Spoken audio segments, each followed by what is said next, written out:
Hello বন্ধুরা, আপনারা সবাই কেমন আছেন? তো আমি আপনাদের সাথে আজকে একটি কামিজের কাটিং শেয়ার করব। 42 সাইজের কামিজ কিভাবে কাটিং করবেন সেটা আমি এই ভিডিওতে শেয়ার করব। পরবর্তীতে আপনারা কিভাবে সেলাই করবেন সেটাও আমি শেয়ার করব। তো চলুন দেখে নিন কিভাবে আমরা কামিজটি কাটিং করব। প্রথমে আমি কামিজটি ফ্রন্ট ব্যাক পার্টটা ভালো করে বিছিয়ে নিয়েছি। তার উপরে আমি ফ্রন্ট পার্টটা দিয়ে দেব। ফ্রন্ট পার্টটা দিয়ে তো ভালোভাবে কাপড়টা বিছিয়ে নিয়ে সুন্দর করে টান টান করে এটা আমি আগে আয়রন করে নিয়েছি। এখন আমি মেজারমেন্ট দেব 42 মাপ বডি জামার জন্য। কামিজের জন্য আগে আমি উপরের দাগ কাপড় সোজা দাগ কেটে নেব, দাগ টেনে দেব।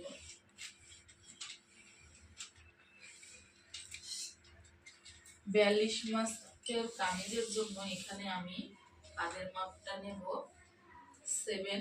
7 থেকে 2 সুতো বেশি।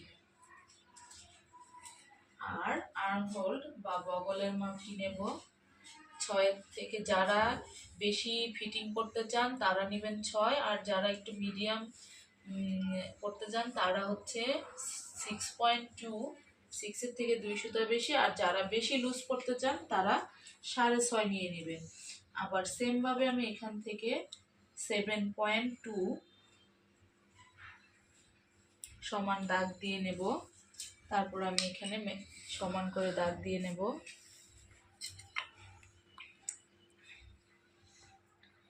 এটা হবে বডি মেজারমেন্টের মাপ। এখান থেকে 42-এর হচ্ছে 4 ভাগের 1 ভাগ হচ্ছে 10.5। 10.5-এ আমি দাগ দিয়ে দেব। আর এখানে আমি 2 ইঞ্চি কাপড় এক্সট্রা রাখবো, কারণ উনি একটু বেশি কাপড় রাখতে বলেছে।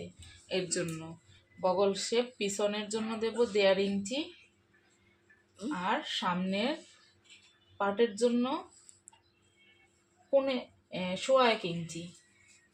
এখান থেকে আমি হাফ নিয়ে নিব, 6.2 এর হাফ 3.1, এখানে দাগটা দিয়ে নেব। তারপরে এখানে আমি রাউন্ড শেপ করে দেব। হাতের অনুযায়ী আপনি দিয়ে দেব। তারপরে এটাকে আমি এভাবে ঘুরিয়ে দেব। হয়ে গেল।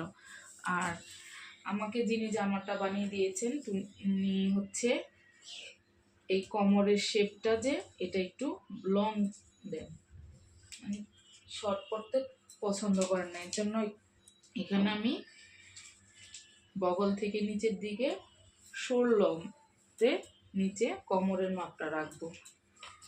তো ওনার পেটের মাপ হচ্ছে 38, 38-এর 4 ভাগ হচ্ছে 9.5, এখানে আমি 2 ইঞ্চি রাখবো। আর এখানে হচ্ছে ওনার কোমরের মাপ বা হিপের মাপ হচ্ছে 48, 48-কে 4 ভাগ করলে 12। যে কোনো সাইজের জামা বানানোর জন্য হিপের মাপের সাথে শুধু 1 ইঞ্চি কাপড় এক্সট্রা নিতে হয়। এখানে তার চেয়ে বেশি নেওয়া যায় না। তারপর আমি মাপ অনুযায়ী দাগগুলোকে মিলিয়ে দেব।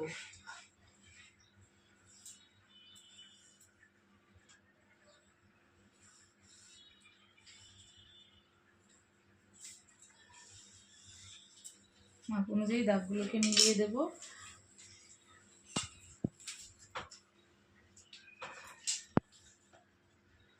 আর এখানে নিচে আমি 12, তার সাথে 3 ইঞ্চি এক্সট্রা আর 1 ইঞ্চি হচ্ছে মুড়ি ভাঙার জন্য।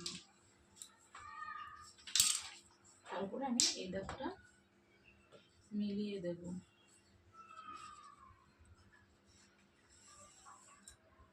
বন্ধ করে কেটে নেব।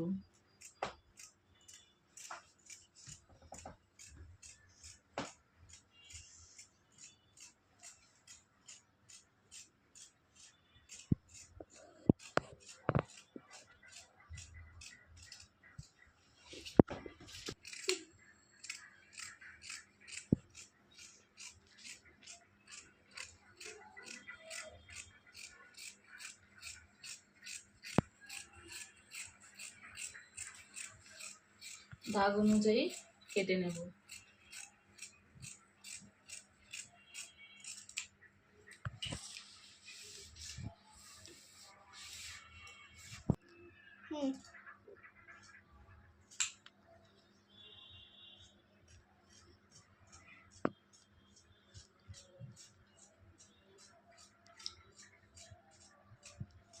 প্রথমে ব্যাক পার্ট অনুযায়ী বগলের শেপটা কাটবো, তারপরে সমান দাগটা কেটে নিই।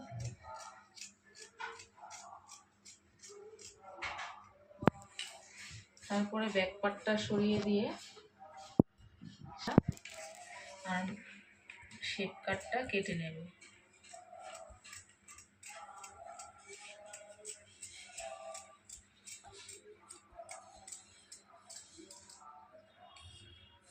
আর আমি গলাটা হচ্ছে যখন সেলাই করব তখন একবারে বসিয়ে তারপর গলাটা কাটিং করব।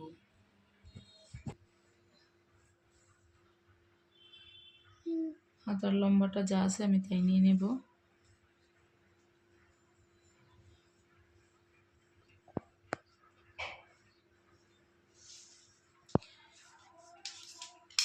যে দাগ দিয়ে নেব।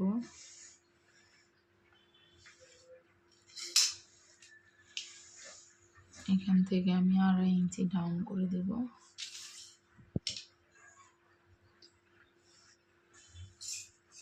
তারপর আমি এখানে 7.5 একটা মার্জিন করে নেব।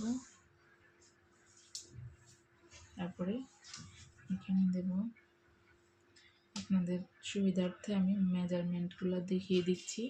মেজারমেন্ট অনুযায়ী যদি কাটেন তাহলে দেখবেন সুন্দর পারফেক্ট হবে। বগল শেপটা দিয়ে নিচ্ছি এভাবে করে। আর এটা প্লাজো হাতা হবে, এর জন্য আমি আর হাতায় মাপ নিলাম না। এখানে আমি শুধু শেপ কাটটা ধরে এভাবে দাগ দিয়ে দিলাম।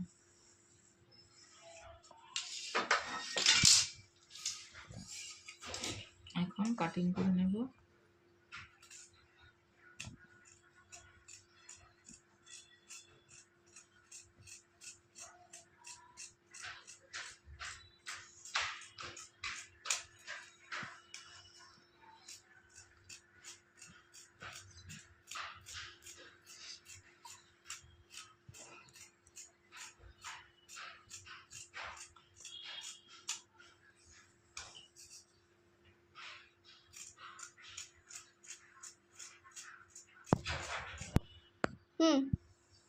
আপনাদের সাথে এখন সবচেয়ে সহজ নিয়মে প্লাজো কাটিং দেখাবো। এখানে প্লাজোটির লম্বা হবে 36 ইঞ্চি। তো প্লাজো কাটিং করার আগে প্লাজো কোমর রাবার করার জন্য আমি 2 ইঞ্চি কাপড়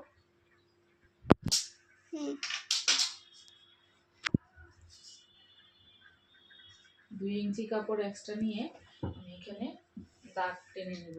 এটা হচ্ছে সবচেয়ে সহজ নিয়মে প্লাজো কাটিং।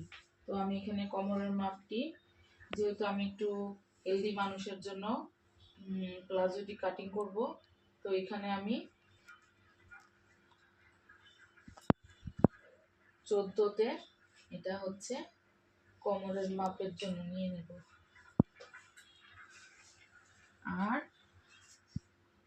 এখান থেকে হিপের মাপটি নেব 15তে। আর হচ্ছে এটাকে আবার সেম ভাবে 14 নিয়ে মিলিয়ে দেব।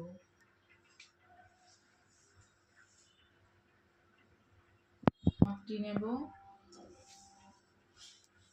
36।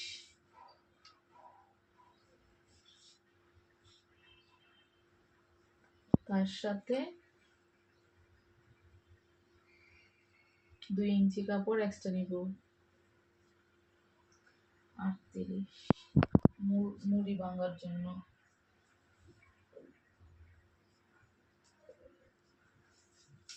এই দাগ দুটোকে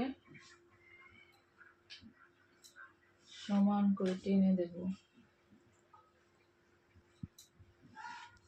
তো মুহুরির মাপটা যেহেতু প্লাজো ঢিলে হয়, মুড়ির মাপটা নেব 12,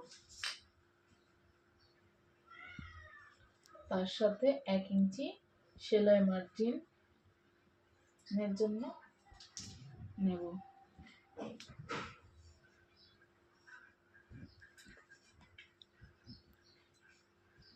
এই দাগটাকে একটু অ্যাঙ্গেল করে টেনে দেব।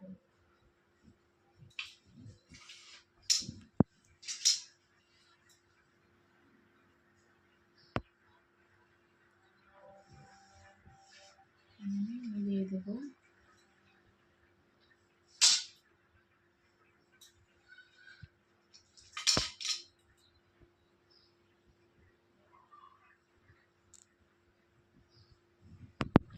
এই হচ্ছে সবচেয়ে সহজ নিয়মে প্লাজো কাটিং। এভাবে একবার বানিয়ে দেখবেন, কাটিং করে দেখবেন এর থেকে সোজা আর কিছু হয় না। এভাবে শেপ কাট দিয়ে দাগ দিয়ে দেব শুধু। এখানেও সেম কাজ করব, শেপ কাট দিয়ে শেপ কাটটা বসিয়ে দাগ দিয়ে নেব।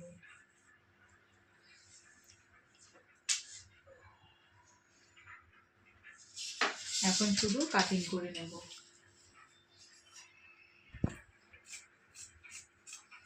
তো কাটিং করে নিচ্ছি।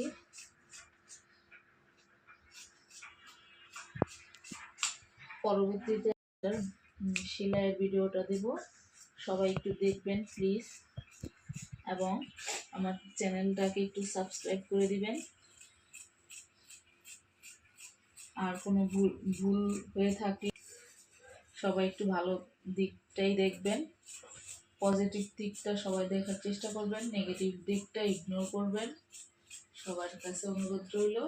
আর আমার কাটিং ভিডিওটা আপনাদের কাছে কেমন লাগলো সবাই একটু প্লিজ জানাবেন, এবং সব সময় ভালোবেসে সাপোর্ট করে পাশে থাকবেন। সবাইকে অসংখ্য অসংখ্য ধন্যবাদ আমার পুরো ভিডিওটি দেখে পাশে থাকার জন্য। সবাই ভালো থাকবেন।